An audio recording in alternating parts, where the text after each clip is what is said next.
Hello friends, स्वागत है आप सभी का ऑनलाइन प्रिपेयर चैनल में।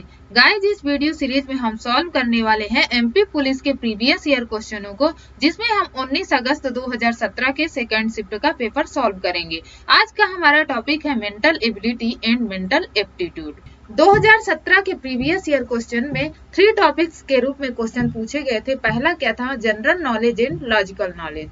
सेकंड था mental ability and mental aptitude. Third था साइंस एंड सिंपल अर्थमेटिक। तो आज हम mental ability and mental aptitude के क्वेश्चनों को सॉल्व करेंगे। तो चलिए अब सॉल्व करते हैं। हमारा फर्स्ट क्वेश्चन क्या है? यदि निम्न 2 वर्ग अतिव्यापित होते हैं तो निम्न में से कौन सा एक विकल्प बनता है? फर्स्ट से लेकर फोर्थ तक जो क्वेश्चन आपको दिए गए हैं ये सारे मेंटल एबिलिटी के हैं। इसके बाद आपके मेंटल एप्टीट्यूड के क्वेश्चन आएंगे। तो हम पहला क्वेश्चन देख लेते हैं। इस क्वेश्चन में आपको क्या करना है? एक वर्ग के ऊपर दूसरे वर्ग को अतिव्यापित करना है, यानी एक वर्ग के ऊपर दूसरे वर्ग को कंबाइन करना है। तो कौन सी आकृति बनेगी? तो आप यहाँ पर देखिए, यदि इस वर्ग को इस वर्ग के ऊपर ले जाएंगे तो आप देखिए यहाँ पर ये सीधी लाइन है। तो सीधी लाइन किसमें है? एक ये थर्ड ऑप्शन में, एक फोर्थ ऑप्शन में। तो आप कैसे जानेंगे कि कौन सा ऑप्शन हमारा सही है? तो आप यहाँ पर देखिए कितने पॉइंट दिए हैं, 1 2 3 और 1 2 3। तो 3 पॉइंट इसके हो गए, 3 पॉइंट इसके हो गए, तो कितने पॉइंट हो गए? 6 पॉइंट हो गए। तो यहाँ पर आप देखिए 1 2 3 4 5 6, यानी 6 पॉइंट इसमें दिए हुए हैं। तो यही ऑप्शन हमारा सही ऑप्शन होगा। आप यदि फोर्थ को चेक करना चाहें तो कर सकते हैं। 1 2 3 4 5, यहाँ पर कितने पॉइंट है? 5 पॉइंट है। तो ये हमारा गलत हो गया। तो हमारा सही आंसर कौन सा होगा? थर्ड वाला। अब चलते हैं नेक्स्ट क्वेश्चन में। हमारा सेकंड क्वेश्चन क्या है? नीचे दिए गए क्रम में अगली आकृति कौन सी आएगी? तो यहाँ पर देखिए आपको आकृतियां दी गई हैं और फोर्थ आकृति आपको बतानी है। तो इसमें फर्स्ट लाइन है, इसमें सेकंड लाइन है, इसमें थर्ड लाइन है। यहाँ पर देख सकते हैं ये ऊपर लाइन दी हुई है। तो अगली आकृति में कौन सी आएगी? ये नीचे भी आ जाएगी। तो कौन सा ऑप्शन हमारा सही होगा? ये फोर्थ वाला। अब चलते हैं नेक्स्ट क्वेश्चन में। हमारा थर्ड क्वेश्चन क्या है? निम्न दिए गए 4 पतों में से नीचे दिए गए पते के ठीक समान कौन सा एक नहीं है? तो ये आपको पता दिया गया है, यानी एड्रेस। इसमें से आपको मैच कराना है इन फोर्थ ऑप्शन को और बताना है कि कौन सा ठीक इसके समान नहीं है। तो आप मैच कराएंगे। जब यहाँ पर आप मैच कराएंगे तो देखेंगे यहाँ पर क्या है? रोड। तो यहाँ पर ऑप्शन में आप देखिए रोड, रोड और रोड। तो फोर्थ ऑप्शन में आप देखेंगे तो यहाँ पर क्या है? कोड, कोड लिखा हुआ है, यानी हमारा ये क्या हो गया? गलत हो गया। यही ऑप्शन हमारा गलत होगा। आप मैच कराकर देख सकते हैं। इस क्वेश्चन में आपको कुछ नहीं करना, सिर्फ आपको जो एड्रेस दिया गया है उसको आप मैच कराएंगे और बहुत ही आसानी से इसका आंसर निकाल सकते हैं। तो कौन सा ऑप्शन हमारा सही ऑप्शन होगा? फोर्थ किसमें? फर्स्ट वाले में। यही हमारा आंसर होगा। अब चलते हैं नेक्स्ट क्वेश्चन में। हमारा फोर्थ क्वेश्चन क्या है? नीचे दिए गए क्रम में अगली आकृति कौन सी आएगी? तो ये आपको आकृतियां दी गई हैं और फोर्थ आकृति कौन सी आएगी ये आपको बताना है। तो आप फर्स्ट आकृति में देखिए यहाँ पर क्या है? जो ये आकृति बनी हुई है एम के समान बनी हुई है। इसके बाद क्या है? 1 लाइन है। तो आप सेकंड आकृति में देखिए, ये आकृति तो वही बनी हुई है, लेकिन जो ये 1 लाइन थी ये पहले आ गई है।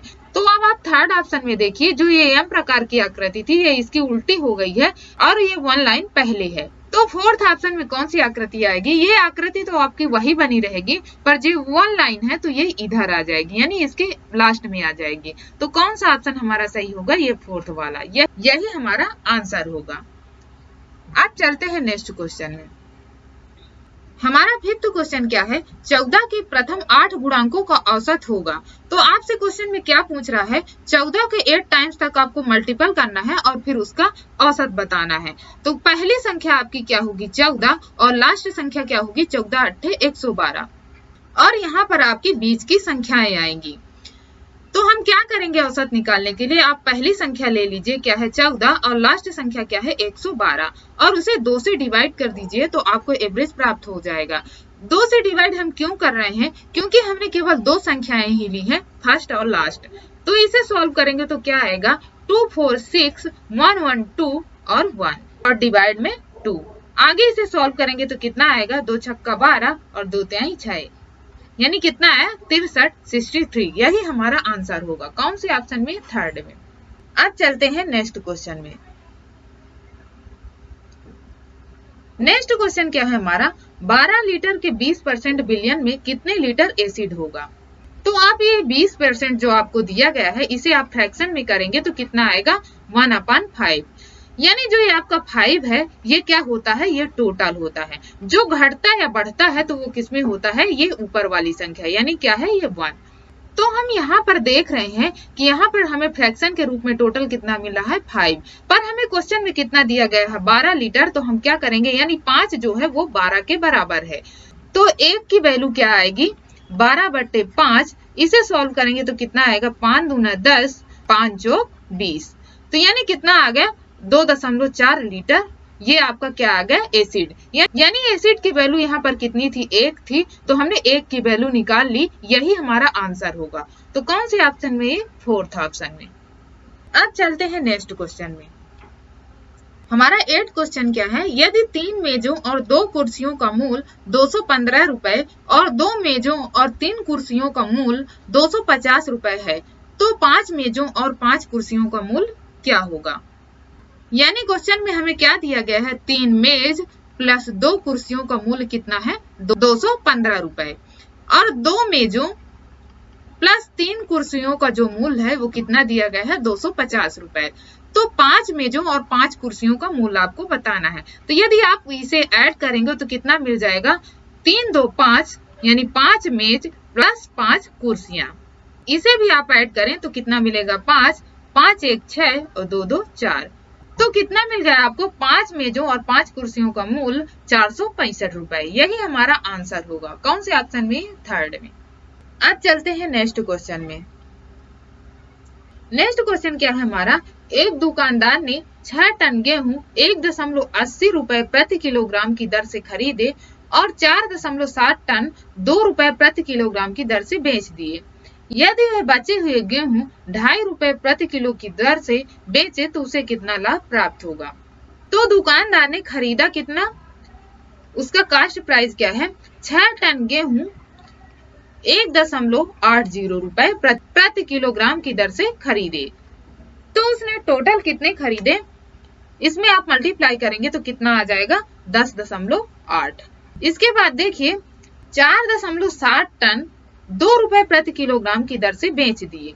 तो उसकी सेलिंग प्राइस क्या होगी, 4.7 मल्टीप्लाई 2। तो ये हमारा इसका टोटल आ जाएगा। और वह बचे हुए गेहूं 2.5 रुपए प्रति किलोग्राम की दर से बेच देता है, यानी ये भी क्या है, आपका सेलिंग प्राइस है। तो आप इसमें ऐड कर दीजिए। तो यहाँ पर आप देखिए टोटल कितना था, यहाँ पर 6 था। तो 4.7 उसने बेच दिया, तो बचा अभी कितना, 1.3, जो कि उसने 2.5 रुपए प्रति किलोग्राम की दर से बेचा। तो अब आप इसे सॉल्व करेंगे तो कितना आ जाएगा, 2 का मल्टीप्लाई करिए 4.7 में तो कितना आएगा, 9.2, प्लस 1.3 में 2.5 से मल्टीप्लाई करेंगे तो कितना आएगा, 3.25। अब इसे ऐड करेंगे तो कितना आएगा, 12.65। तो क्योंकि आपको प्रॉफिट बताना है तो आप क्या करेंगे, प्रॉफिट निकालने के लिए सेलिंग प्राइस में से कॉस्ट प्राइस को माइनस करेंगे। तो कितना है आपको, 12.65 माइनस 10.8। इसे माइनस करेंगे तो कितना आएगा, 1.85 टन प्रति रुपए। तो यहाँ पर आप देखिए 1.85 टन प्रति रुपए आपको मिल गया। तो इसे आप रुपए प्रति किलोग्राम में चेंज करेंगे तो कितना मिल जाएगा, 1850 रुपए। यही हमारा आंसर होगा। तो कौन से ऑप्शन में है, 3rd ऑप्शन में। चलते हैं अब नेक्स्ट क्वेश्चन में।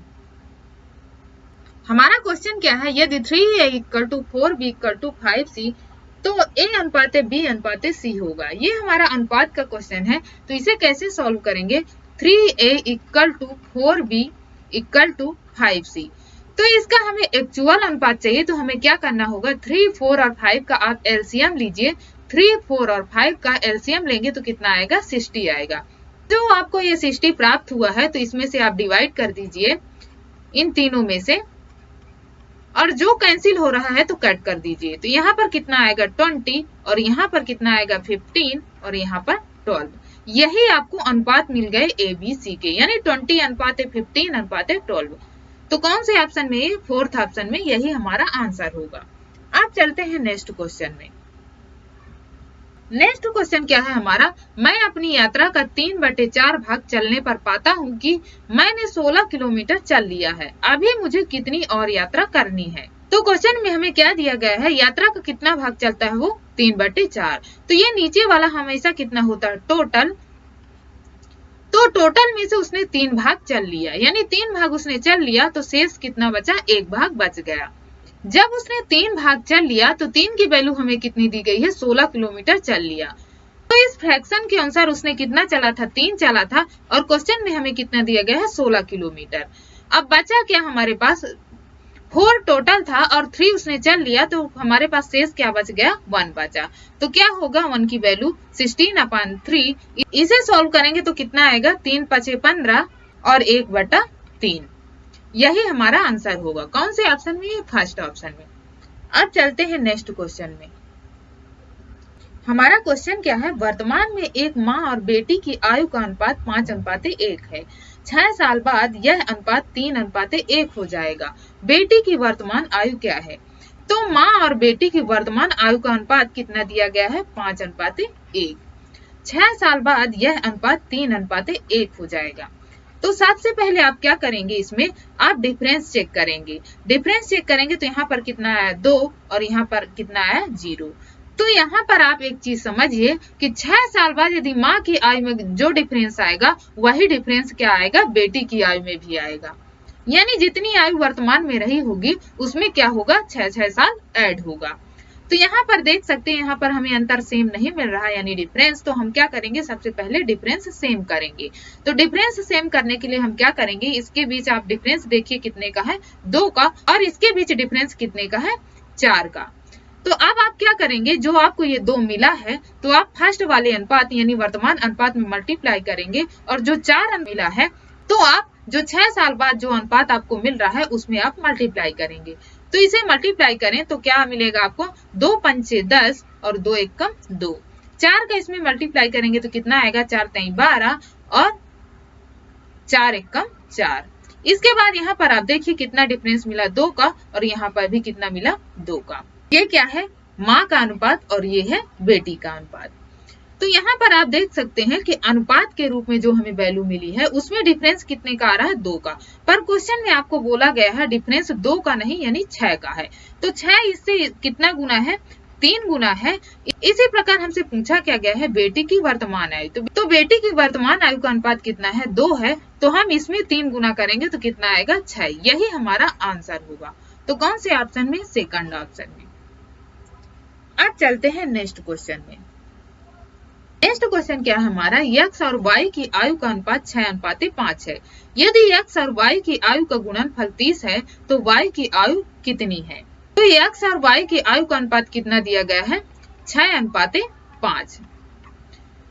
यदि x और y की आयु का गुणनफल 30 है, तो यदि आप इसका गुणा करेंगे यानी मल्टीप्लाई करेंगे तो कितना आ रहा है, 30 आ रहा है। यानी हमारा क्या है, ये एक्चुअल वैल्यू मिल रही है यानी 30 के बराबर। तो हमें आयु भी इसी रूप में मिलेगी, यानी वायु की आयु कितनी होगी, एक्चुअल रूप में 5 ही रहेगी। तो कौन सा ऑप्शन सही है आपका, थर्ड वाला। अब चलते हैं नेक्स्ट क्वेश्चन में। हमारा क्वेश्चन क्या है, असम में होने वाली बारिश में प्रतिवर्ष 1% की कमी हो रही है। 2004 की तुलना में 2001 में वहाँ कितने प्रतिशत अधिक बारिश होती थी। तो यहाँ पर आप देखिए 2001 से लेकर कितना, 2004 तक, यानी 2002, 2003 और 2004। तो यहाँ पर हर साल कितने का आ रहा है, 1 साल का डिफरेंस आ रहा है, 1 का। तो कितनी बार डिफरेंस आया, यहाँ पर 3 बार आया। तो सबसे पहले आप क्या करेंगे, 2 वैल्यू लेंगे और उसमें से आप क्रमिक कमी निकालेंगे। तो आपकी फर्स्ट वैल्यू क्या है, 1 + 1 + 1 × 1 / 100। अब इसे सॉल्व करेंगे तो कितना आएगा, 2 + 1/100 यानी 2 + 0.01। इसे सॉल्व करेंगे तो कितना आएगा, 2.01। तो आपको ये एक वैल्यू मिल गई। अब आप तीसरी वैल्यू देखिए, तो आपको जो ये वैल्यू मिली है और तीसरी वैल्यू, अब इसका आप क्रमिक अनुपात निकालिए इन दोनों का। तो कैसे निकालेंगे, 2.01 + 1 + 2.01 × 1/100। तो इसे प्लस करेंगे तो कितना आएगा, 3.01 + 2.01/100। अब इसे आगे सॉल्व करेंगे, यहाँ पर 100 है तो आप पॉइंट लगाएंगे तो कितना आ जाएगा, 3.01 + 0.0201। अब इसमें आप ऐड करेंगे तो कितना मिल जाएगा आपको, यहाँ पर 2 वैल्यू है तो आप इसकी भी केवल 2 वैल्यू ले लीजिए, तो 3.01 प्लस 0.02। आगे सोल्व करेंगे तो कितना आएगा 3.213 और 0 का 0, यानी कितना मिल गया 3.03। यही आपका आंसर होगा। कौन से ऑप्शन में, ये फर्स्ट ऑप्शन में। अब चलते हैं नेक्स्ट क्वेश्चन में। नेक्स्ट क्वेश्चन क्या है हमारा, यदि x/4 = 3 तो x का मान निम्न होगा। तो आपको क्या दिया गया है, x/4 = 3। x का मान ज्ञात करना है तो क्या करेंगे, 4 का 3 से मल्टीप्लाई करिए तो कितना आएगा 12। यही हमारा आंसर होगा थर्ड ऑप्शन में, यानी थर्ड ऑप्शन हमारा सही ऑप्शन होगा। अब चलते हैं नेक्स्ट क्वेश्चन में। यदि एक गोले की त्रिज्या को 50% बढ़ा दिया जाए तो उसके क्षेत्रफल में कितने % की वृद्धि होगी। तो आप परसेंटेज की जो वैल्यू दी गई है उसे फ्रैक्शन में करेंगे तो कितना आएगा 1/2। तो नीचे वाला हमेशा टोटल होता है, जो बढ़ता या घटता किस में है, अंश में है। तो टोटल हमारा कितना हो गया 2, वृद्धि हो रही है कितने की, 1 की, तो यहाँ पर कितना आ जाएगा 3। क्योंकि इसमें त्रिज्या में बढ़ या घट रहा है तो क्षेत्रफल निकालने का फार्मूला क्या होता है, πr², यानी r क्या होता है 2 बार निकालना होता है, तो इसे भी हम 2 बार निकालेंगे। तो हमारा क्या हो गया 2 और 1 बढ़त हुई तो कितना हो गया है यहाँ पर 3। अब इसे आगे सोल्व करेंगे तो कितना आएगा, मल्टीप्लाई करेंगे तो 2 दूना 4 और 3 त्रिकाई 9, यानी टोटल हमारे पास कितना था 4 और जो वृद्धि हुई तो कितना हो गया 9 हो गया। तो इसमें डिफरेंस कितना का है, 5 का है। तो यहाँ पर वृद्धि हमें कितनी की मिल गई, 5 की, और किसमें वृद्धि मिली 4 में, और हमें क्योंकि परसेंटेज में वैल्यू चाहिए तो हमने 100 का मल्टीप्लाई कर दिया। आगे इसे सॉल्व किया तो कितना मिल जाएगा 25 और मल्टीप्लाई करेंगे तो कितना आ जाएगा 125%। यही हमारा आंसर होगा। तो कौन से ऑप्शन में, फोर्थ ऑप्शन में। अब चलते हैं नेक्स्ट क्वेश्चन में। नेक्स्ट क्वेश्चन हमारा क्या है, एक 10 मीटर लंबे और 5 मीटर चौड़े आयताकार टैंक में 2 मीटर ऊंचाई तक पानी भरा है। टैंक के गीले तल का क्षेत्रफल कितना होगा। तो मान लो कि ये आपका क्या हो गया, ये टैंक हो गया, ये आपका टैंक हो गया।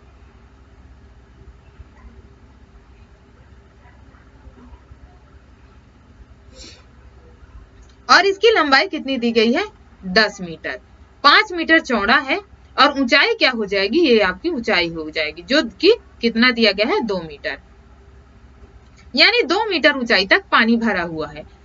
तो टैंक के गीले तल का क्षेत्रफल निकालना है तो आयत का क्षेत्रफल निकालने का फार्मूला क्या होता है, लंबाई गुणे चौड़ाई। तो लंबाई यहाँ पर कितनी है 10 और चौड़ाई कितनी है 5।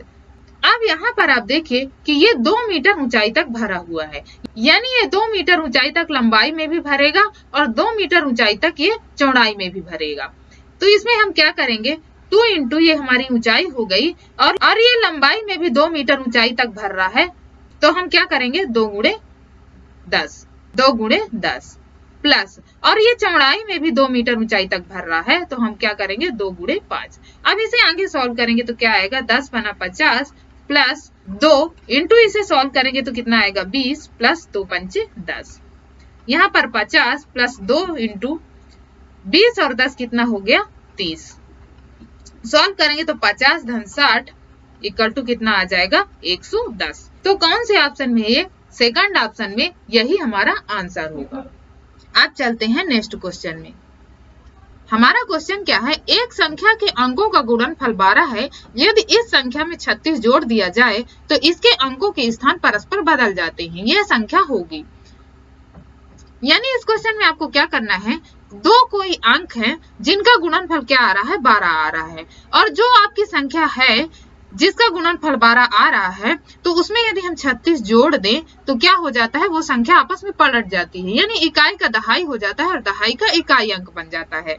तो ऐसे क्वेश्चनों को यदि हम ऑप्शन के माध्यम से सॉल्व करें तो बहुत ही जल्दी सॉल्व कर सकते हैं। कैसे करेंगे, यहाँ पर देखिए 4 और 3 यानी 43 संख्या है, यदि इनका आपस में हम मल्टीप्लाई करेंगे तो कितना प्राप्त होगा 12, यानी पहली कंडीशन हमारी प्राप्त हो रही है। अब सेकंड कंडीशन क्या है, इस संख्या में 36 जोड़ दें, यानी जो संख्या थी यानी 43 इसमें यदि हम 36 जोड़ दें तो जोड़िए आप 43 × 36 तो कितना मिल जाएगा 6 और 3 9, 4 और 3 7।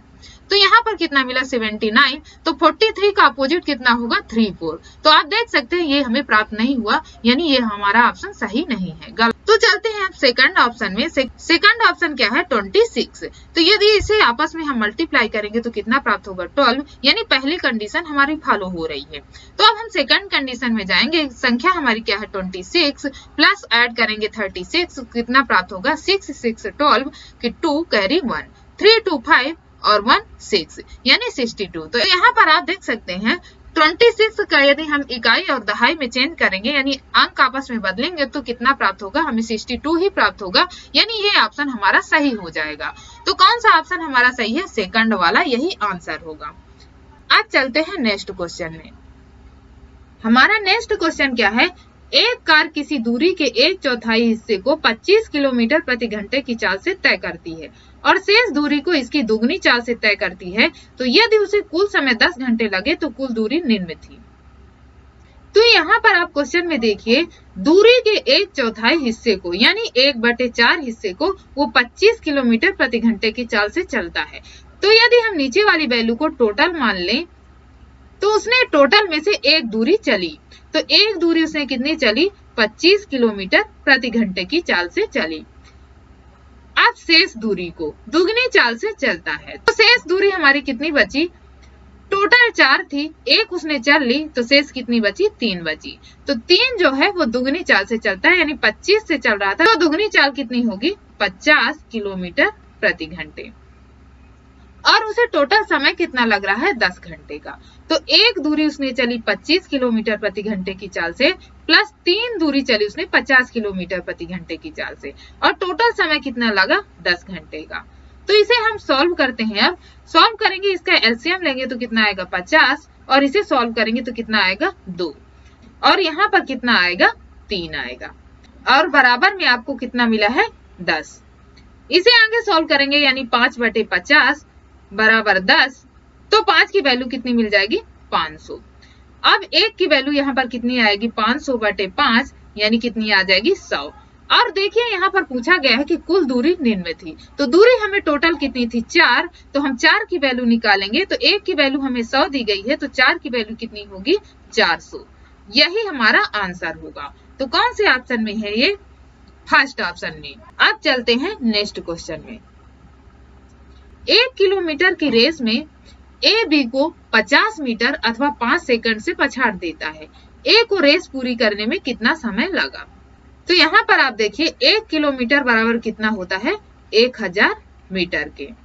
तो यहाँ पर आप देखिए ए और बी, इनके बीच 1000 मीटर की रेस है, जिसमें से 50 मीटर से ये ए बी को पछाड़ देता है, यानी बी कितना चला होगा 950। इसका अनुपात निकालेंगे तो क्या, तो 0 से 0 कैंसिल करेंगे, जो कैंसिल हो रहा है आप कट कर दीजिए, 19 पना 95 और ये 20 पंचे 100। तो अनुपात हमें कितना प्राप्त हो गया 20:19। अब यहाँ पर आप देखिए ये स्पीड का अनुपात हो गया, तो टाइम का अनुपात क्या हो जाता है स्पीड का जस्ट अपोजिट, तो कितना हो जाएगा 19:20। तो यहाँ पर आप डिफरेंस देखिए, डिफरेंस कितने का आ रहा है 1 का, पर हमें डिफरेंस कितने का दिया गया है 5 सेकंड का, यानी एक जो है वो 5 के बराबर है, यानी 5 गुना है। तो हमें ज्ञात क्या करना है, ए को रेस पूरी करने में कितना समय लगा।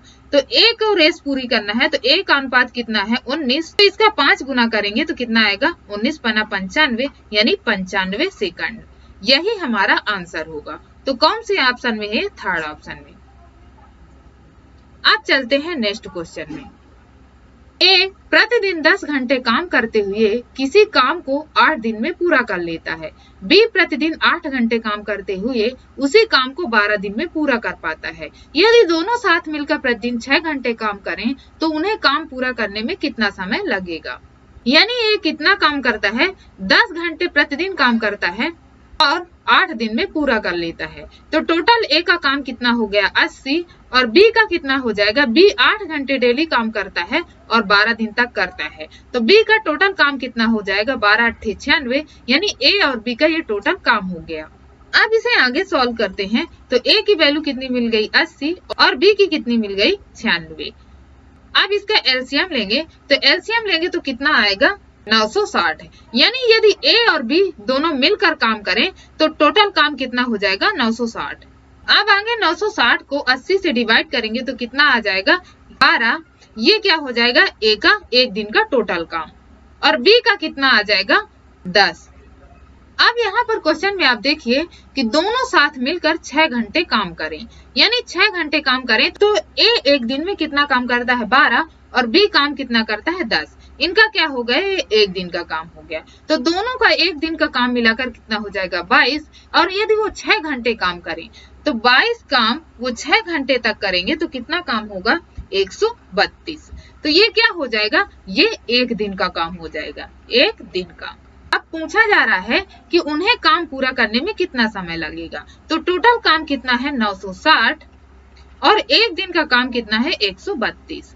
तो इसे सॉल्व करेंगे तो कितना आ जाएगा 132 सत्ते कितना होता है 924। तो 7 आपका क्या आ गया पूरा आ गया, बचा कितना 36/132। अब इसे आगे सॉल्व करेंगे, 12 से कट रहा 12 3 36, 12 एकम 12, 12 एकम 12, तो कितना आ गया 7 सही 3/11। यही हमारा आंसर होगा। तो कौन से ऑप्शन में, फर्स्ट ऑप्शन में। अब चलते हैं नेक्स्ट क्वेश्चन में। नेक्स्ट क्वेश्चन क्या है हमारा, यदि 17 साल में दीपक की आयु उसकी वर्तमान आयु की 3 गुनी हो जाएगी तो उसकी वर्तमान आयु कितनी है। तो 17 साल में, तो यदि हम वर्तमान मान लें 17, 3 गुनी हो जाएगी तो इसमें 3 का मल्टीप्लाई कर देंगे तो कितना आएगा 51। यही हमारा आंसर होगा। कौन से ऑप्शन में, सेकंड ऑप्शन में। अब चलते हैं नेक्स्ट क्वेश्चन में। नेक्स्ट क्वेश्चन क्या है हमारा, 5 सदस्यों की औसत आयु 21 वर्ष है। यदि सबसे छोटे सदस्य की आयु 5 वर्ष है तो सबसे छोटे सदस्य के जन्म के समय परिवार की औसत आयु थी। तो 5 सदस्यों की औसत आयु कितनी है 21 वर्ष। इसमें मल्टीप्लाई करेंगे तो टोटल आयु निकल आएगी, कितनी आ जाएगी 105 वर्ष। अब इसमें सबसे छोटे सदस्य की आयु 5 वर्ष शामिल है, तो यदि जन्म के समय की आयु होगी तो हम क्या करेंगे 5 वर्ष इसमें से घटा देंगे, तो घटाएंगे तो कितना आ जाएगा 100। ये क्या हो जाएगी छोटे सदस्य के जन्म के समय की आयु हो जाएगी। ये क्या हो जाएगी छोटे सदस्य के जन्म के समय परिवार की टोटल आयु हो जाएगी। अब हमसे औसत पूछा गया है तो हम औसत निकालेंगे तो क्या करेंगे 5 से डिवाइड करेंगे तो कितना प्राप्त हो जाएगा 20। यही क्या हो जाएगी औसत आयु। कौन से ऑप्शन में, फोर्थ ऑप्शन में। यही हमारा आंसर होगा। अब चलते हैं नेक्स्ट क्वेश्चन में। क्वेश्चन क्या है हमारा, 10 वर्ष पूर्व एक माँ की आयु उसकी पुत्री की आयु की 3 गुनी थी और यदि 10 साल बाद उसकी आयु उसकी पुत्री की आयु की 2 गुनी हो जाए तो वर्तमान में उनकी आयु का अनुपात निम्न है। तो मान लीजिए कि वर्तमान में उनकी आयु का अनुपात क्या है x अनुपात y। अब क्वेश्चन में क्या बोला गया है 10 वर्ष पूर्व, तो आप 10 वर्ष पहले जाइए। माँ की आयु उसकी पुत्री की आयु की 3 गुनी थी, तो पुत्री की आयु मान लीजिए 1, तो माँ की आयु कितनी हो जाएगी 3, क्योंकि ये इससे 3 गुनी है। अब 10 साल बाद उसकी आयु उसकी पुत्री की आयु की 2 गुनी हो जाएगी, तो 10 साल बाद यानी वर्तमान से 10 साल बाद पुत्री की आयु की 2 गुनी, तो पुत्री की आयु ले लीजिए 1, तो 2 गुनी हो जाएगी उसकी माँ की आयु। तो 10 वर्ष पूर्व माँ और बेटी की आयु का अनुपात कितना है 3:1 और 10 साल बाद इनकी आयु का अनुपात कितना है 2:1। तो सबसे पहले हम इसमें डिफरेंस चेक करेंगे। यहाँ पर डिफरेंस क्या है 1 का आ रहा है और यहाँ पर 0 का। तो एक चीज आप यहाँ पर समझिए कि जितनी आयु माँ की बढ़ेगी या घटेगी उतनी ही आयु पुत्री की बढ़ेगी या घटेगी, तो दोनों का डिफरेंस सेम होना चाहिए। तो डिफरेंस सेम करने के लिए हम क्या करेंगे, यहाँ पर देखिए डिफरेंस कितना है 1 का है और यहाँ पर 2 का। तो अब हम क्या करेंगे, जो 1 का यहाँ पर डिफरेंस आ रहा है तो उसे ऊपर वाले में मल्टीप्लाई करेंगे और जो ऊपर वाले में 2 का डिफरेंस आ रहा है उसे नीचे वाले में मल्टीप्लाई कर देंगे। तो मल्टीप्लाई करें यहाँ पर तो कितना आएगा 3 और यहाँ पर 1, क्योंकि हम 1 का मल्टीप्लाई कर रहे हैं। इस 2 का इसमें करेंगे तो कितना आएगा 4 और यहाँ पर 2। अब इसके बाद आप डिफरेंस चेक करिए तो कितने का आ रहा है यहाँ पर डिफरेंस 1 का और यहाँ पर भी 1 का, यानी डिफरेंस हमें सेम मिल गया। तो अनुपात है ये आपका, और अनुपात में डिफरेंस कितने का मिल रहा है 1 का मिल रहा है। पर में क्या बोला गया है 10 वर्ष पूर्व और 10 वर्ष बाद। तो यानी टोटल डिफरेंस कितने का हो गया, 20 साल का। तो यानी एक की वैल्यू जो है कितनी, 20, जो कि कितनी गुना है, 20 गुना। तो 10 वर्ष पूर्व की आयु इनकी क्या होगी, इसका 20 गुना होगी तो वो कितना हो जाएगा, 20 60, ये 60 वर्ष, और इसका 20 गुना करेंगे तो इतना क्या आ जाएगा, यहाँ पर 20। तो ये जो है ये माँ की आयु हो गई, ये पुत्री की आयु हो गई, और ये कब की है, ये 10 वर्ष पूर्व की है, 10 वर्ष पूर्व। अब हमें 10 वर्ष बाद यानी हमें वर्तमान में जाने के लिए क्या करना पड़ेगा, 10 का ऐड करना पड़ेगा। तो 10 का ऐड करेंगे तो वर्तमान आयु इनकी क्या हो जाएगी, माँ की आयु जो है वर्तमान आयु और बेटी की वर्तमान आयु। तो माँ की आयु में 10 ऐड होगा तो कितना हो जाएगी, 70 साल की, और जो बेटी की आयु में 10 ऐड होगा तो कितना हो जाएगा, 30 साल की। यानी ये क्या हो गई, इनकी वर्तमान आयु। तो क्वेश्चन में हमसे क्या पूछा गया है, वर्तमान में उनकी आयु का अनुपात। तो क्योंकि हमें अनुपात ज्ञात करना है तो आप जो कैंसिल हो रहा है उसे कैंसिल कर दीजिए। तो यहाँ पर 0 कैंसिल हो रहा है तो 0 कैंसिल कर दीजिए, तो कितना बचा यहाँ पर, 7:3। यही हमारा आंसर होगा। तो कौन से ऑप्शन में, ये 4th ऑप्शन में। अब चलते हैं नेक्स्ट क्वेश्चन में। नेक्स्ट क्वेश्चन क्या है हमारा, एक पंसारी 5 अंडे 4 रुपए में खरीदता है और उनमें से 4 अंडे 5 रुपए में बेच देता है, उसे हुई हानि अथवा लाभ प्रतिशत ज्ञात कीजिए। तो आप यहाँ पर रुपए लिख लीजिए और यहाँ पर क्वांटिटी। तो आप रुपए में देखिए, आप 4 रुपए में 5 अंडे, तो 4 रुपए में 5 अंडे वो क्या करता है, खरीदता है। तो ये हमारा क्या हो गया, CP। और इसके बाद देखिए 4 अंडे 5 रुपए में बेच देता है, यानी 5 रुपए में 4 अंडे बेच देता है। ये हमारा हो गया SP यानी सेलिंग प्राइस। तो इसमें अब आप क्या करेंगे, आप क्रॉस मल्टीप्लाई कर दीजिए, यानी 4 का 4 से मल्टीप्लाई कर दीजिए और 5 का 5 से। तो यदि 4 का 4 से मल्टीप्लाई करेंगे तो कितना आएगा, 16। ये हमारा क्या हो जाएगा, कास्ट प्राइस हो जाएगा। इसके बाद 5 का 5 में मल्टीप्लाई करेंगे तो कितना आएगा, 25। ये हमारा सेलिंग प्राइस हो जाएगा। तो इसमें आप डिफरेंस चेक करिए, डिफरेंस कितने का आ रहा है, 9 का। ये हमारा क्या हो रहा है, लाभ। अब क्योंकि हमें लाभ का प्रतिशत चाहिए तो हम क्या करेंगे, इसका प्रतिशत निकालने के लिए 9 रुपए का हमें लाभ प्राप्त हुआ है, और किसमें प्राप्त होता है, हमेशा कास्ट प्राइस में। तो यहाँ पर कास्ट प्राइस क्या हो गई, 16, और क्योंकि हमें परसेंटेज निकालना है तो हम मल्टीप्लाई करेंगे 100 का। अब जो इसमें कैंसिल हो रहा है तो कट कर दीजिए। यहाँ पर यदि 4 से कैंसिल करेंगे तो कितना आएगा, 4 चौको 16 और ये 25 चौको 100।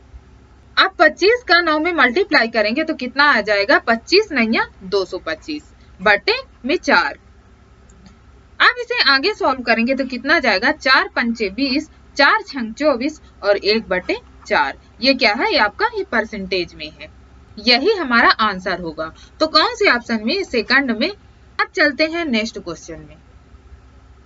क्वेश्चन क्या है हमारा, 999 और 999 का औसत निम्न होगा। तो औसत निकालने के लिए हम क्या करते हैं, सभी संख्याओं का योग बटे कुल संख्याओं की संख्या। तो सभी संख्याओं का योग कर लेते हैं, 999 और 999 बटे कुल अंकों की संख्या कितनी है, 3। तो इनका आपस में हम प्लस करते हैं तो कितना आएगा, 9 9 18 9 27 की 7 कैरी 2, 9 9 18 2 20 का 0 और कैरी 2, 9 2 11। तो कितना आ गया, 1107 बटे 3। अब इसे आगे सॉल्व करेंगे तो क्या आएगा, 3 त्रिकाई 9, 3 छंग 18, 3 9 27।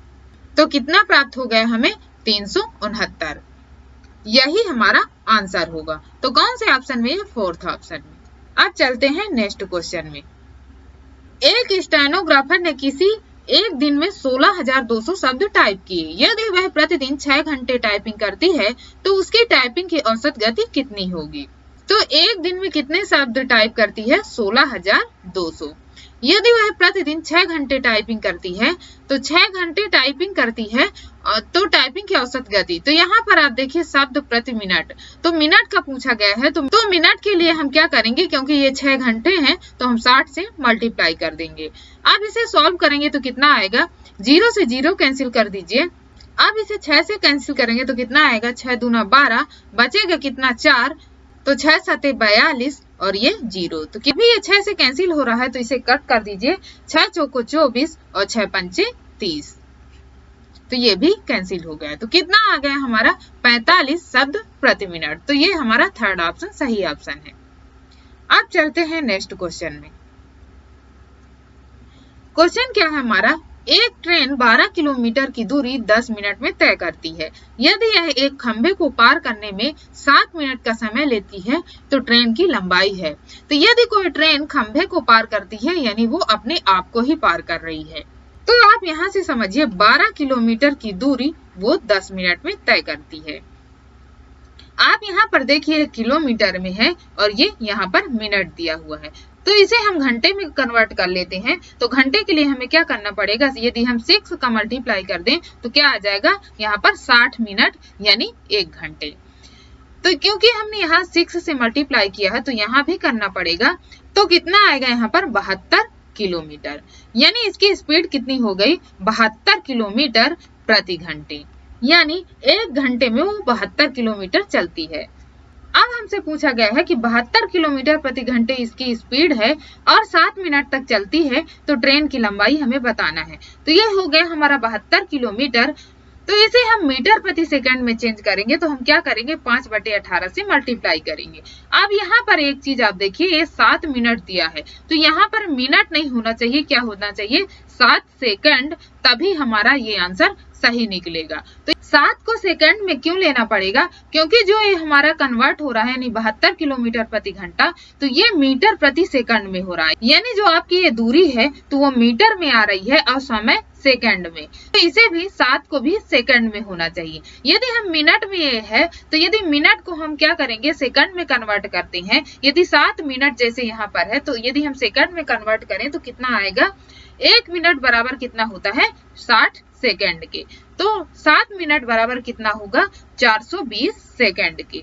तो आप देखिए यहाँ पर यदि हम 420 से मल्टीप्लाई करेंगे तो कभी हमारा आंसर नहीं आएगा, क्योंकि यहाँ पर कितना आ रहा है आंसर इसका 140 मीटर। तो यहाँ पर आप एक चीज देखिए, यदि हम 72 मल्टीप्लाई 5/18 मल्टीप्लाई 420 करेंगे तो कितना आएगा 18 चौक 72 और 4 पंचे 20, 20 मल्टीप्लाई 420 करेंगे तो कितना आंसर आएगा इसका 8400 मीटर। तो आप यहाँ पर देख सकते हैं जो आंसर हमें प्राप्त हुआ है वो आंसर नहीं है ऑप्शन में। तो यदि हम 7 को सेकंड डायरेक्टली सेकंड में ले लेते हैं तो हमारा आंसर प्राप्त हो जाएगा। तो चलिए इसे हम सॉल्व करके देख लेते हैं। इसे कैंसिल करें 18 चौक 72 और 4 पंचे 20, 20 मल्टीप्लाई 7 करेंगे तो कितना आएगा 140 मीटर। यही हमारा आंसर है, यही दिया गया है। तो कौन से ऑप्शन में है, सेकंड ऑप्शन में। तो एक तरह से ये क्वेश्चन आपका गलत दिया गया था, क्योंकि जब हम 7 को सेकंड में चेंज करेंगे तभी हमें आंसर प्राप्त होता है। अब चलते हैं नेक्स्ट क्वेश्चन में। नेक्स्ट क्वेश्चन क्या है, औसत निकालिए। आपको ये संख्याएं दी गई हैं, इन संख्याओं को आपका औसत बताना है। तो संख्याएं कौन कौन सी हैं, 42, 45, 48, 51, 54 और 60। अब यहाँ पर कुल अंकों की संख्या, तो संख्याएं कितनी है 1 2 3 4 5 6। तो कितनी संख्याएं हैं 6। तो हमने 6 से इसे डिवाइड कर दिया। इसे प्लस करेंगे तो कितना आएगा 4 1 5 8 13 और 5 18 2 20, 20 का 0 और कैरी 2, 6 5 11, 11 और 5 16, 16 और 4 20, 20 और 4 24 और 4 28 और 2 30। यहाँ पर कितना आ गया 300 और अपान में क्या है 6 है। आगे सॉल्व करेंगे तो कितना आएगा 50। यही हमारा आंसर होगा। तो कौन से ऑप्शन में है, फर्स्ट में। अब चलते हैं नेक्स्ट क्वेश्चन में। नेक्स्ट क्वेश्चन क्या हमारा, नीचे दी गई श्रृंखला में अक्षरों और संख्याओं का एक क्रम निहित है, गलत संयोजन पहचानिए। आपको ये 4 ऑप्शन दिए गए हैं, जिनमें से आपको बताना है कि इनमें से गलत कौन है। तो आप यहाँ पर मिलान करिए ZDFG, ZDFQ। यहाँ पर देखिए Q है। अब अगले ऑप्शन में जाते हैं ZDFG, ZDFD। तो यहाँ पर देख सकते हैं कि ये तीनों ऑप्शन जो हैं ये क्या है, समान है। तो गलत हमारा कौन सा होगा, ये सेकंड वाला। तो कौन से ऑप्शन में दिया गया है, सेकंड थर्ड वाले में, यही हमारा आंसर होगा। आई होप आपको ये सारे क्वेश्चन समझ में आ गए होंगे। आज की इस वीडियो सीरीज में बस इतना ही। गाइज यदि आपको ये वीडियो अच्छा लगा हो तो प्लीज लाइक जरूर करें और अपने दोस्तों के साथ शेयर करें। यदि हमारे चैनल को आपने अभी तक सब्सक्राइब नहीं किया तो प्लीज सब्सक्राइब जरूर करें। Thank you, thanks for watching.